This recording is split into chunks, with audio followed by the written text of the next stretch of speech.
of this center, we actually have 3 phases. So phase 1 is the foundation phase, and it'll be concluding end of this month. Phase 2 is a launch phase, and it is a 2-year phase, and then phase 3 is actually full operation of the center. So phase 1, foundation phase, is a 1-year phase actually, and the goal behind it is to develop capacity necessary for the establishment of the center, and at the same time develop programs that cover various aspects of the DNS industry, whether technical, business, or even policy development. Now during phase 2, we again have a couple of scopes. So of course we intend to actually really kind of kickstart the activities of the Entrepreneurship Center. So we'll be developing a business plan, and we'll seek partnership for it. So if anybody is interested in being part of this partnership, please feel free to talk to me, to talk to Pierre and his team, and we'll really be happy to move forward on that. Of course, other than providing training, the center is envisioned to actually also provide consultancy services to folks in the region. The third phase is the operational phase, and that starts in July 2017 onwards. And here we envision that the center will actually lend expertise and knowledge across both Africa and the Middle East, and maybe at the same time the possibility of running DNS operations within it.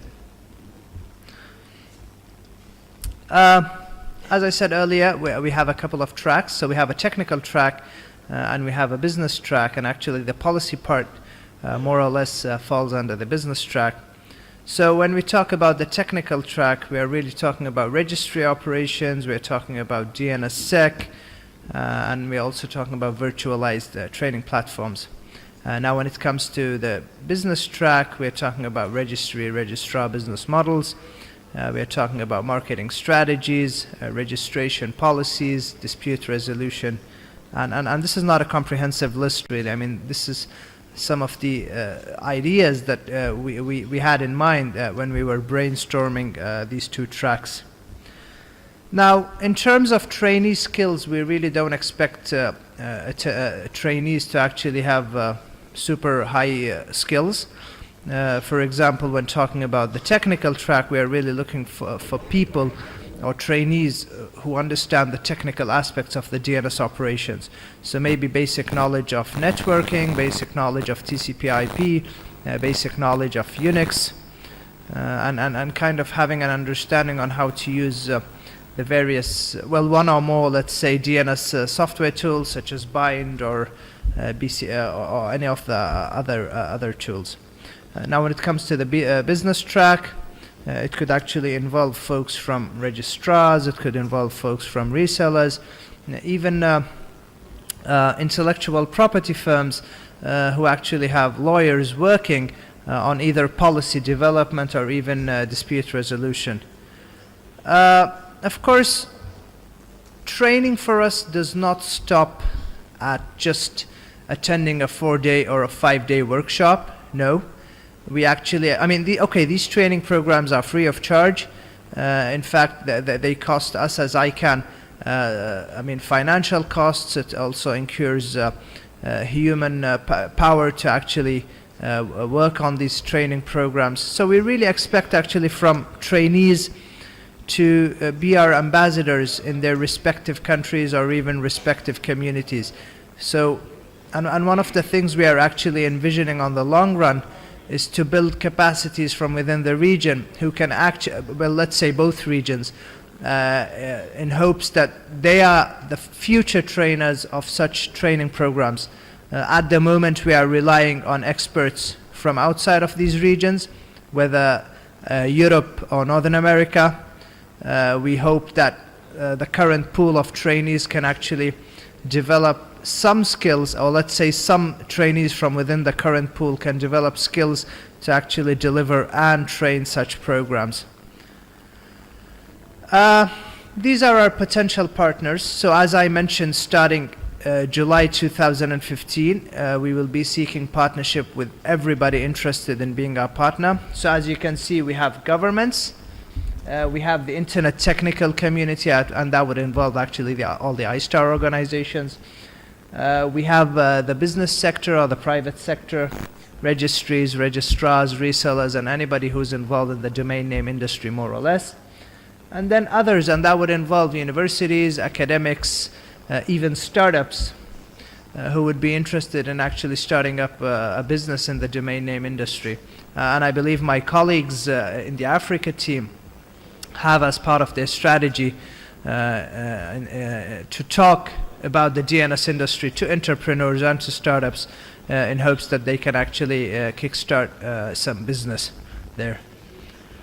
Last year, or let's say the last, and of course one thing I'd like to point out here so that it's clear to everybody. When we say that we start on July of every year and end at on June of the next year, that's actually the margins of an ICANN fiscal year. So the fiscal year at ICANN starts on July 1st, ends on June 30th, and that is why we're talking here about July and then from July all the way to June. The past 11 months we have conducted 3 training programs. So we had a business development track, we had a business best practices track, and we also had a train the trainer track where we actually trained 9 folks from within the region to be future trainers in terms of the technical aspects of the domain name system. We were supposed to have a DNS operations and DNSSEC workshop, which unfortunately had to get deferred to another date due to the instability in Egypt at the time the training was supposed to take place. Now, whatever training has happened so far, these are the folks who actually helped us on them. So when it came to the business development, we had Encirca and Black Knight Solutions actually delivering these training programs. When it came to the DNS business best practices, we had Urid and Emily Taylor Consultancy providing these trainings. In terms of DNS operations, it was actually NSRC and ICANN who delivered this program. And the logo down there, right to the bottom right, is the Information Technology Institute. And these folks actually have all the facilities, all the training facilities in Egypt for such trainings to happen. And they are actually an entity under the National Telecommunication Regulatory Authority. Now, when it came to content for the training program, it wasn't just those 2 entities of each training program who developed content. No, what they did is that they reached out to every player in the DNS industry and asked them to send in content. So as you can see, we have plenty of folks here. So we have technical bodies, we have registries, we have registrars, we have folks who provide registry and registrar solutions. We have some CCTLDs, we have some GTLD operators, we even have trademark folks. We have some new GTLD folks. So as you can see, I mean, these are all the people who contributed, or these are all the entities who contributed to develop content for the various workshops.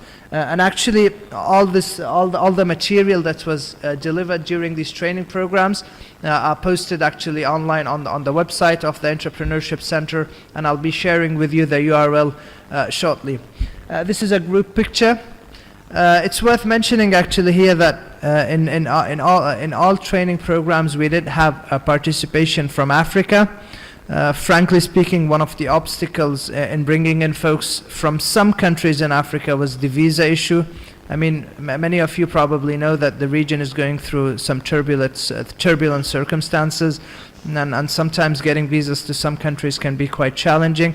But one of the things we'll be working on for the next year is to actually announce these training programs way in advance so that people can have ample time to process visas and finalize their travel logistics.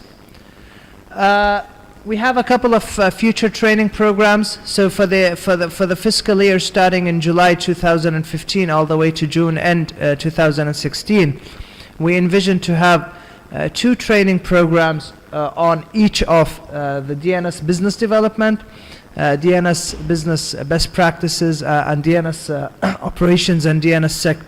In fact, while I was sitting back there, I just received an email that we'll be running our first training program on DNS operations and DNSSEC towards the last week of July.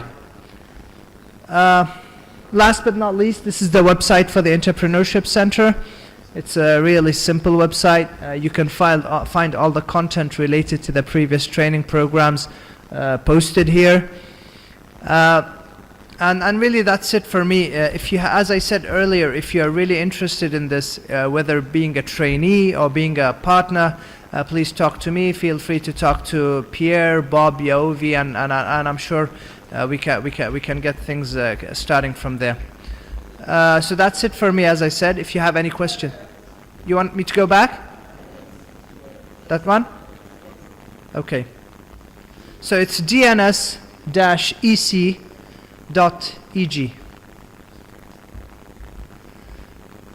So actually, I mean, since this is an event taking place in Africa, the Africa Internet Summit, we actually, for the first 2 business tracks, we had 10 people in total from Africa. Some funded themselves to attend these workshops, some were funded by ICANN. When it came to train the trainer model, we had 2 folks actually from Africa who attended. So in summary, yes, there is huge potential, but again, in order for this center to stand on its toes and stand on its feet, and hopefully be able to train more people and build more capacities and develop a better domain name industry in the region, we really need all stakeholders to be involved in this project. Questions?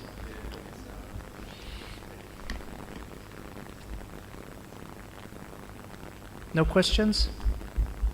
Well, I was either boring or it was too straightforward. Okay, thank you so much, everybody.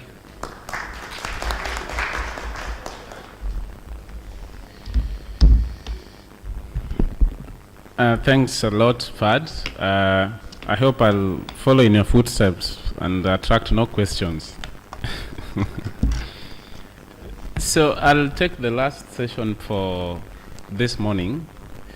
We were supposed to have a presentation from Yaovi. Unfortunately, he is yet to arrive. We understand our other challenges with the flights and the rest. So my presentation will be a follow-up to what Tijani has already presented, and more focused on what happens after this first round. We've had a lot of discussions on this new GTL program, from how it was launched, from applications from Africa, but what next? And one of the questions that we've been getting from the community is, so when is the next round? So I'll try to just highlight some of these areas and also invite your comments and questions at the end of this presentation.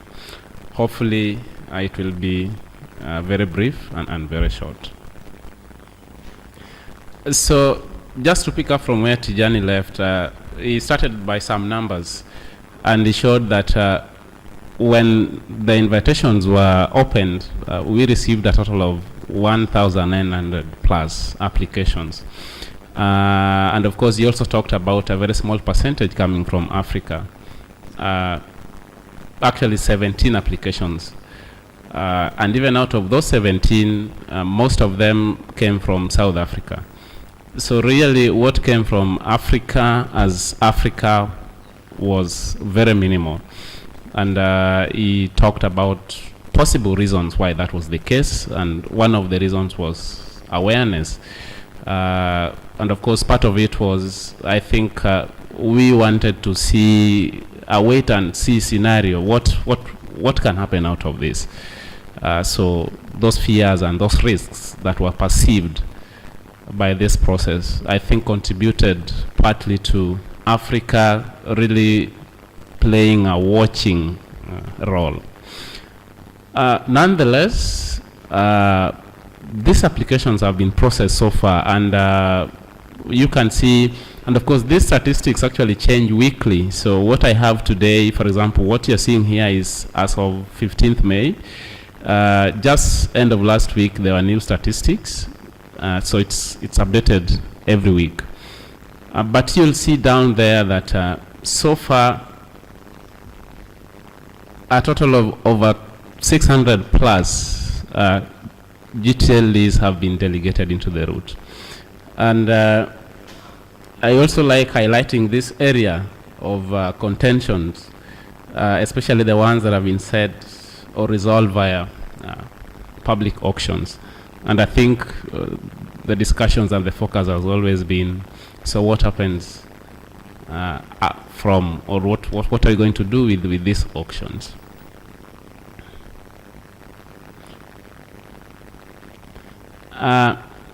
So we've had a total of 13 auctions resolved via public auction.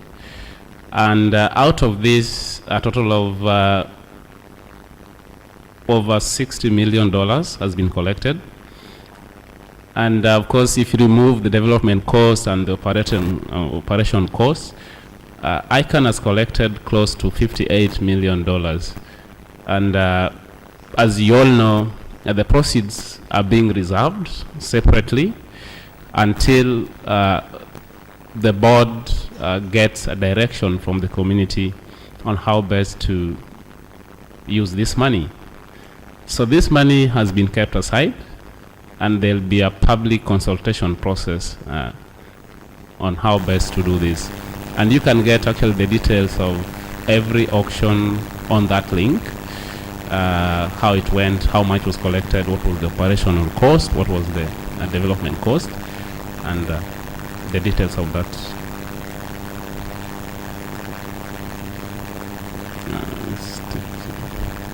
Okay. Now, like I said, the focus now shifts more or less to the next program. But even as we go through the last phases of this program, the focus has always been on post-contracting process. You see the delegations are coming out very slowly. So once you sign a registry agreement, what needs to be done for that agreement to be translated into a delegation? So there is an onboarding process and a delegation testing process. And what we've seen in the past is the onboarding process alone takes more than 60 days. The pre-delegation testing has been taking more than 120 days. So this means that many delegations have really been delayed, and ICANN is working towards having some target milestones so that within 60 days maximum, we should finalize the onboarding process, and within 120 days maximum should be our target for a pre-delegation testing, so that once a token is issued, we can get a TLD delegated within 30 days. And these milestones are actually meant to ensure that we can predict the pipeline and that you can actually manage the pipeline properly in liaison with the applicant. So this is very key to us so that this process can actually move efficiently.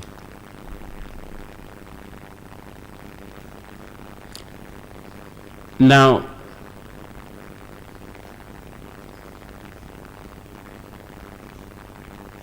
sorry. It's taking a bit. Okay. Sorry for that. So like I mentioned, the question now is what next after this phase, and when should the next round come? The process, or what we'd want to do, is to go through a number of reviews and look at what has been learned out of this process.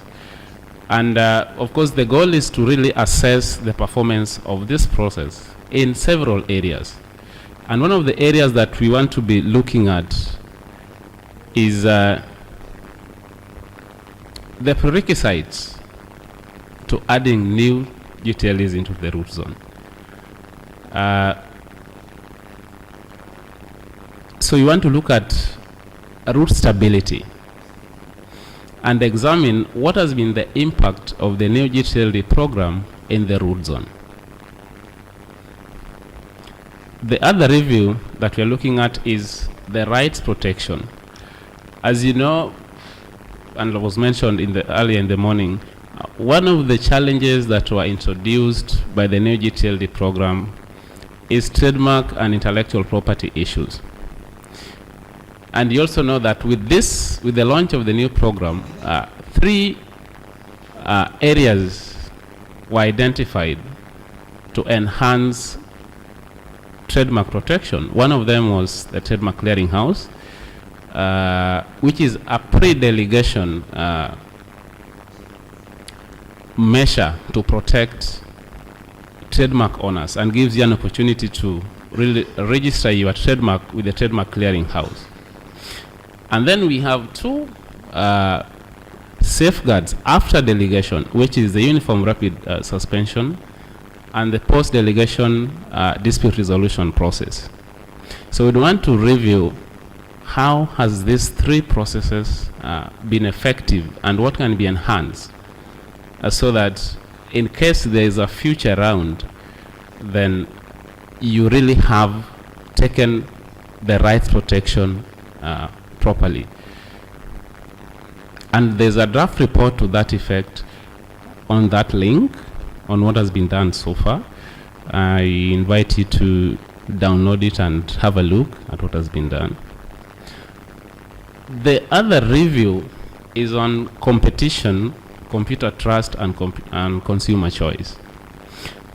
We all know that the main driver for the new GTLD program was to really introduce competition into the internet space.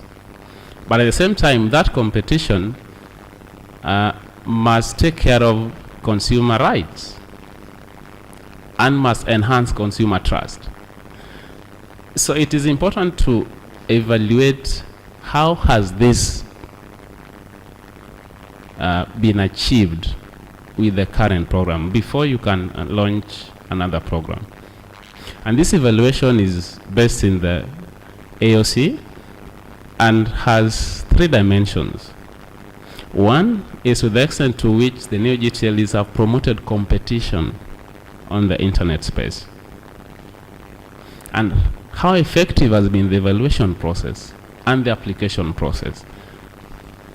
For example, how come Africa did not participate accordingly?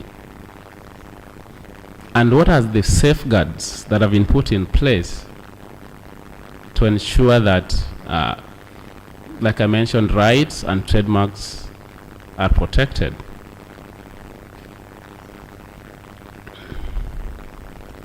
So in preparing for this review, the Implementation Advisory Group was formed sometime in 2013, and they came up with 70 metrics that were identified to be important areas to check on when you're going through the consumer trust, consumer choice review. And they come with recommendations that were approved in March 2013, and a final report was brought before the board for consideration. And one of the recommendations was a consumer survey. If you go to the ICANN site today, as of 29th of this month, of last month, there is a draft report coming out of a consumer survey that was launched by ICANN in pursuit of this process of consumer trust and consumer choice survey. So it was really looking at what has been the impact to the consumer. And this survey was done in over 24 countries, and the report is ready, so you can also download this on the ICANN website. The other area that we are looking at is an economic study on the impact of the new GTLDs so far And this study will look at the pricing. Of course, we have had issues raised about pricing on different GTLDs. So it is important to understand how pricing has affected the new GTLD program and continues to affect, and how will it potentially affect the future rounds. It will also consider competition and innovation in the new GTLD space. How has this been achieved in the current program? And this study was targeted to begin in Q1 of this year. And we are having a baseline draft by Q2. So like I mentioned, if you look at our website, you'll find a draft of this study. We invite you to go through it and have your comment. So on the question on when is the next round, I think it's clear that a number of reviews are focusing on different areas have to be undertaken, some of it mandated by the AOC, before ICANN can consider launching the next round. And I'm sure you understand why this is important, so that we take all the lessons that have been learned from this first process into the next round. So I want to stop there and just invite your questions. Of course, if you had questions focusing on the earlier session by Tijani, I'll also invite the same. So we have our mics in the middle for the questions. Thank you.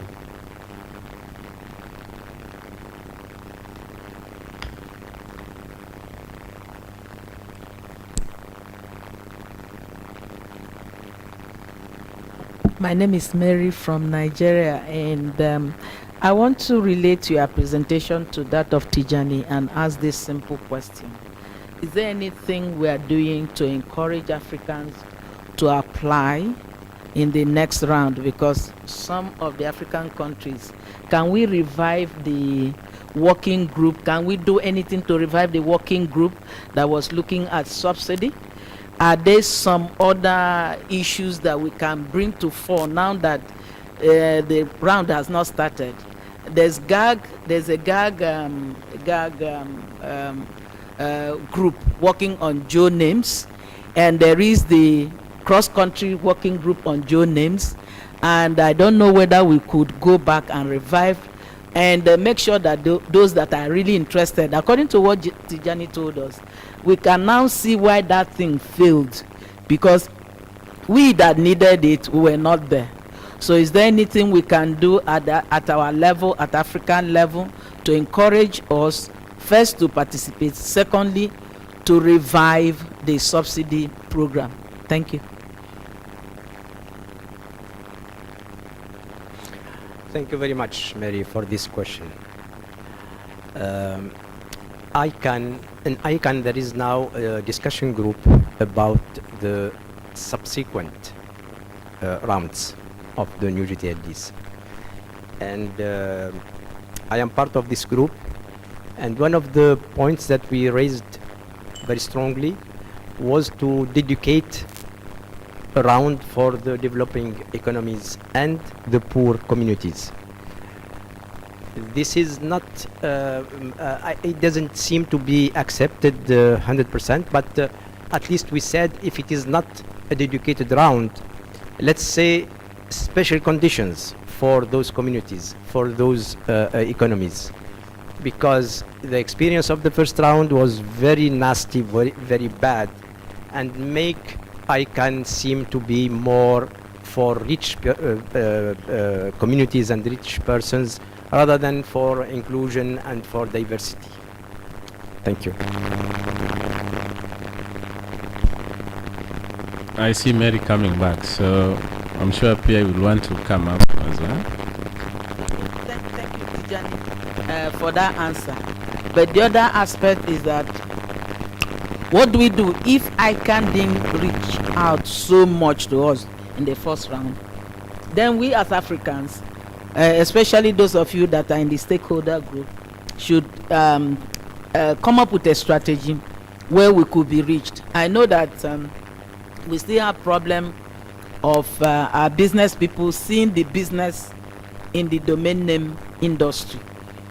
We are going to reach out to them, and we need to draw up a strategy of getting them to know. Sometimes when you say it will be online, most people will not go online to read. People like this face-to-face as we are here. We want to talk to ourselves because that's the way we have been coming up. So strategies to get our people interested in this. And I would also want to ask whether the stakeholder group in Africa has made efforts to find out those African countries that applied, or those TLDs from Africa, how far have they fared? Have they been able to be delegated? One, have they launched? Two, are there problems? So that it will form will communicate with an informed position to would-be applicants. Thank you. Maybe Pierre would answer this other side of the question.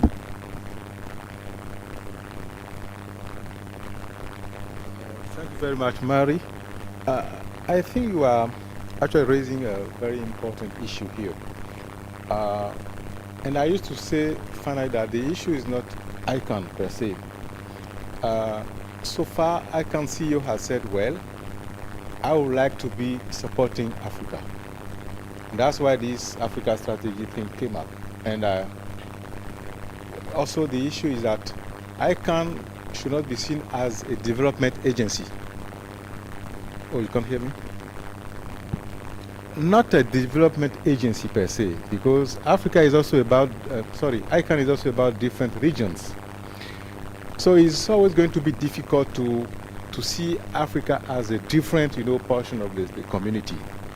But what is possible here, and your question is fine, what are we doing in Africa?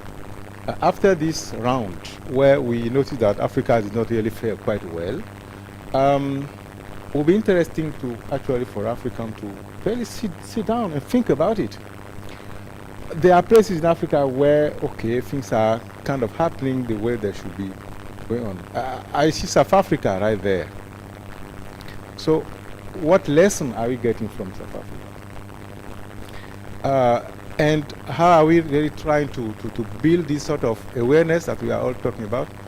And how are we talking to decision makers, to the private sector as well in Africa, so that they really understand? I think it is our homework. Whatever we can do as in terms of the implementing the Africa strategy is only to support. For instance, our topical workshop on the DNS and the brand, trademarks, was wonderful. People were just finding out something quite new for Africa. So, Mary, to your question, I think we need to find ways in which we really sit down and really think it through. For instance, and then don't quote me. Don't please. Don't quote me. I don't know whether you pay attention to reserve, the reserve that Bob mentioned in terms of the auction. There is some money sitting there, for instance. And to this day, ICANN has not got a clear-cut idea on how to use that money. But ideas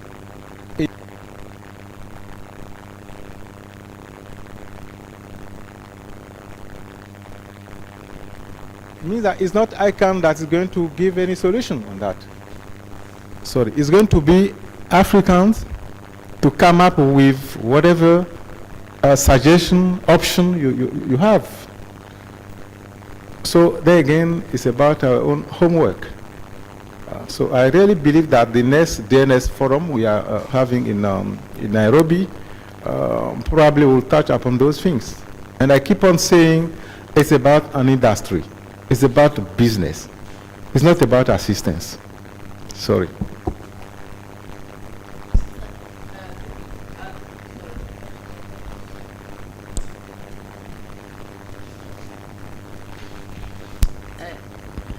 My name is Mary again. I agree with Pierre that it's business.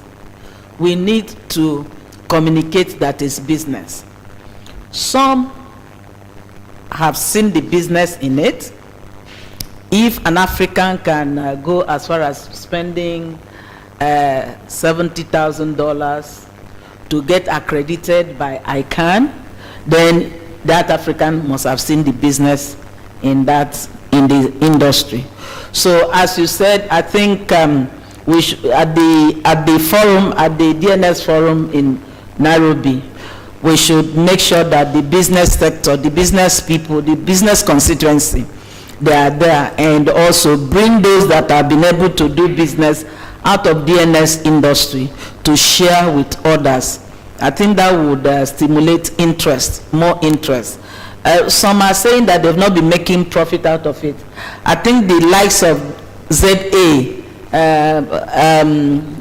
Vika and Co. I think we need you people there to be able to tell other Africans how we have fared, what we can do, how we can do it, why we should take part.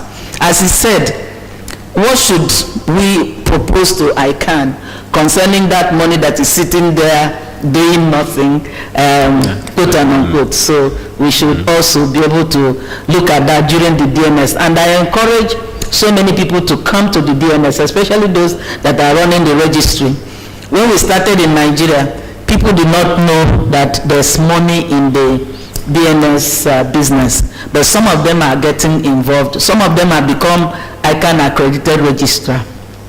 They are not making much money now, but they are looking at the future that they'll eventually make money. Thank you. Thanks, Mary. I don't want to add anything. More questions, please, on the same.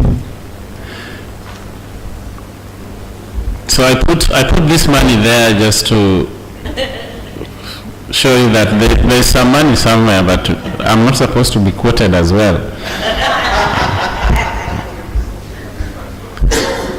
Questions, please?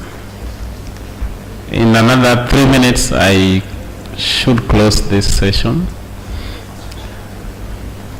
Okay, I really wanted to hear from our friends who are in this business, and some of them who are with us in the morning. I am not sure if any of them would want to comment on this. Our registrars in the house or in the business, on the floor. Okay, you can always catch up with us. Just right outside the door we have a booth, but we really want to invite your feedback and your comments and your ideas on this.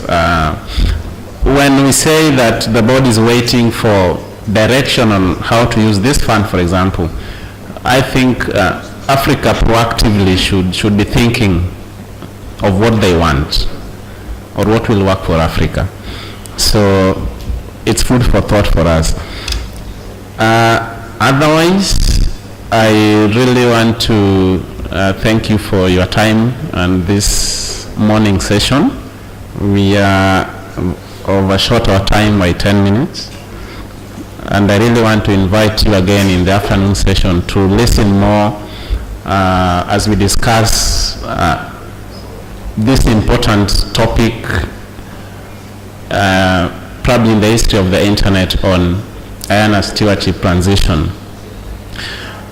Maybe a 2-minute preview on this. All of us know Africa recently went through a digital migration phase, isn't it? Which had a deadline.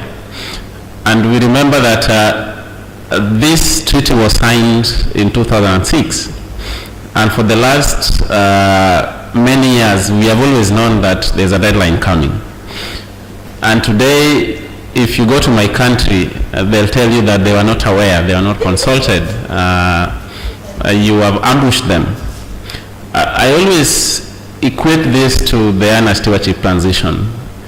And I really see a possibility where our stakeholders, especially our colleagues in government, would come the day after the transition or after the final proposal and say, we never heard about this.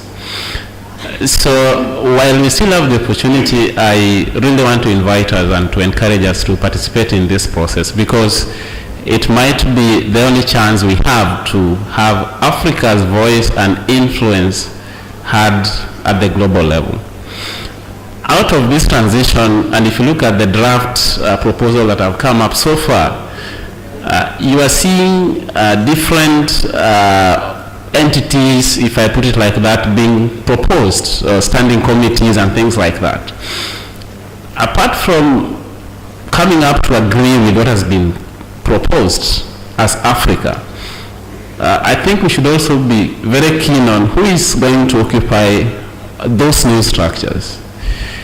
And I think if we are worried about that, then we should be worried about who makes decisions at those levels.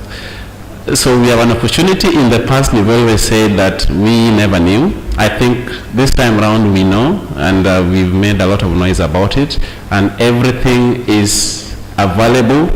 There is no registration to participate in anything. There is no payment to get involved. So it's really a call to really have our different constituencies participate in this process, because it has a timeline, and the timeline is fast approaching. Other than that, I also invite you to the DNS forum in Nairobi, hosted by the .ke registry.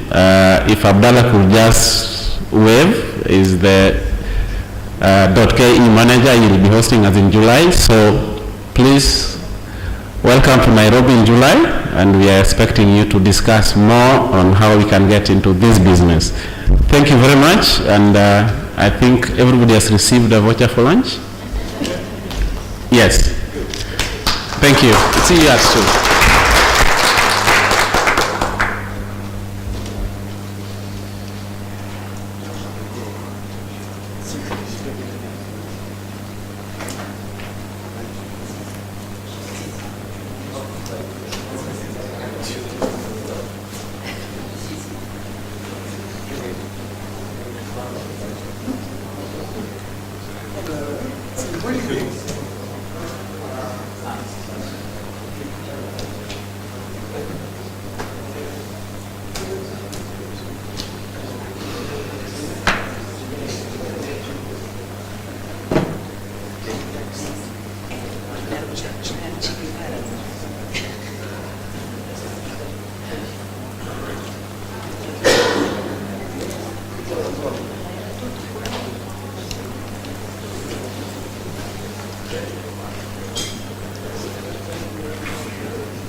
For what?